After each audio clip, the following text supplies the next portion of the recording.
Beipus 2015. gada 14.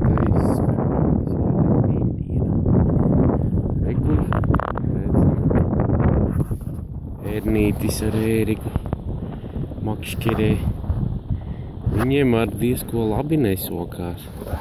Šobrīd kā tā cope, laiks nav augsts, bet copīte ir pavāja. Tur ir salmā redzēt cilvēkus. Kaut kas makšķerē. Mēs esam cik kādi 1,5 kilometru no krasta. Rekur var redzēt. Mums sasniegums arī nav nekas dišs. Tālūk. Labi.